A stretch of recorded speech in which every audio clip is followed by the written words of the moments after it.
Es importante que como seres humanos tengamos presente que como parte natural de la vida llega el proceso de la muerte.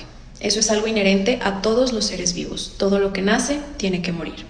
¿Cómo puede llegar a este final de vida? Bueno, va a depender de cada persona, de cada situación, y las causas de que haya o no dolor, de que haya o no sufrimiento son multifactoriales. Esto quiere decir que hay una influencia de muchos factores, tanto personales como externos. Es importante tener en cuenta, hablando específicamente del ser humano, del proceso de enfermedad, algo que se conoce como trayectorias de final de vida. Estas trayectorias se han descrito en base a lo observado en las diferentes enfermedades que puede presentar un ser humano. Son 4 las que se han descrito. La primera tiene que ver con la muerte súbita. Es una muerte que nadie ve venir, simple y sencillamente sucede. La segunda trayectoria de final de vida tiene que ver con la enfermedad oncológica.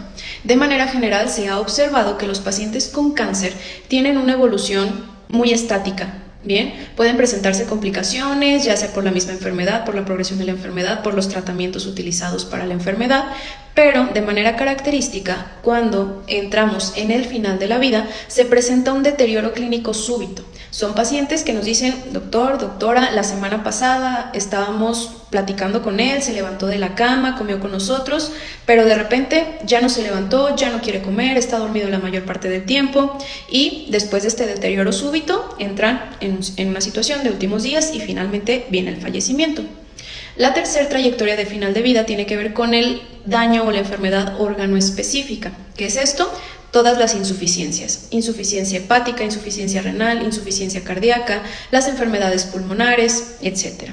De manera característica, la progresión, sabemos que estas enfermedades no se pueden curar ya en estadios avanzados, por lo que van avanzando, va habiendo un deterioro que es lento, es progresivo y se acompaña de agudizaciones. Una agudización es ese evento clínico que lleva al paciente a estar hospitalizado, a requerir de un soporte o de un tratamiento activo para poder pasar esa agudización y volver a entrar en un avance progresivo, pero con control adecuado de los síntomas, sin complicaciones. Cuando entramos en la etapa final, estas agudizaciones se hacen mucho más frecuentes, cada vez es más recurrente el tener que ir a urgencias y probablemente aquí ya entramos en un punto donde hay que hacer uso de medidas extraordinarias para poder mantener la vida.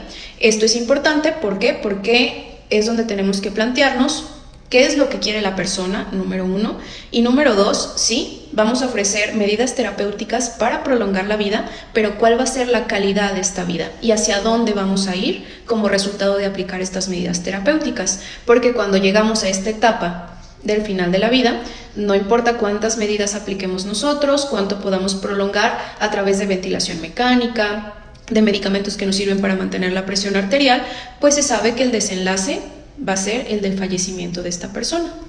Y finalmente tenemos la cuarta trayectoria de final de vida, que es la que viene con el paciente anciano, con el paciente con demencia, enfermedades neurodegenerativas como la esclerosis lateral amniotrófica, la esclerosis múltiple, donde sabemos que no va a haber una recuperación, pero la progresión de la enfermedad es sumamente lenta hasta que llegamos a este punto de final de vida, donde presentamos complicaciones, deterioro que ya no nos responde adecuadamente al tratamiento específico para la complicación que se esté presentando y finalmente los pacientes fallecen.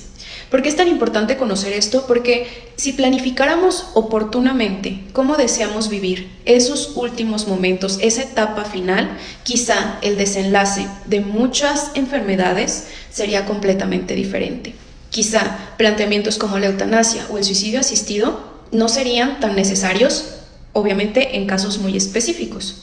¿Por qué? Porque si nosotros dejamos por escrito qué deseamos, qué no deseamos cuando estamos ante una situación médica irreversible, si dejamos a un representante legal para que se asegure de que se cumpla ese designio, ese requerimiento, pues cuando llegue ese momento se va a vivir de una manera muy diferente a que se presenten las complicaciones, entremos en una situación de final de vida y se actúe de manera natural. Obviamente hay que preservar la vida, hay que atender, hay que resolver. Y si a cualquiera de nosotros nos preguntan, ¿intubamos o no intubamos? ¿Ponemos un medicamento que mantiene la presión o no lo ponemos? Y si no se hace, tu familiar va a fallecer.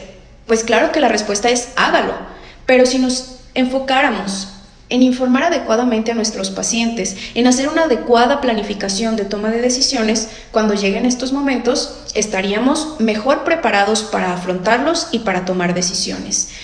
¿Qué implicaría esto? evitar situaciones de obstinación terapéutica donde se prolonga el dolor, donde se prolonga el sufrimiento, donde se somete a la persona a situaciones que pueden causar esto que acabo de mencionar, contra aplicar medicamentos para que no tenga dolor, para que no tenga sufrimiento, y en caso de que no se responda adecuadamente a los medicamentos específicos para la sintomatología específica que presenta el paciente, poder entrar entonces en un proceso de sedación paliativa para que la muerte llegue de manera natural, pero haciendo una contención nosotros de los malestares o inquietudes que se presenten tanto en el paciente como en la familia o el entorno que viene con él.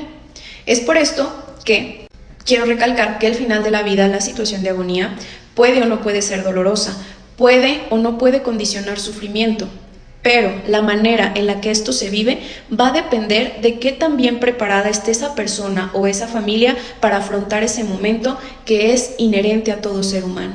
Ojalá no existieran las enfermedades, ojalá no tuviéramos que tener que pasar por estos momentos de tanto dolor, pero siendo así, creo que lo mejor es conocer estos temas, prepararnos para ellos y estar abiertos a que cuando llegue el momento hay que acompañar, hay que agradecer, hay que atender adecuadamente las diferentes necesidades que se presentan, no solo en la persona, sino también en la familia, para que esto se viva de la mejor manera posible dentro del dolor que esto supone. Porque saber esto, tomar decisiones, no quiere decir que vaya a ser más sencillo, pero sí nos ayuda a que transitarlo sea de una manera mucho más llevadera.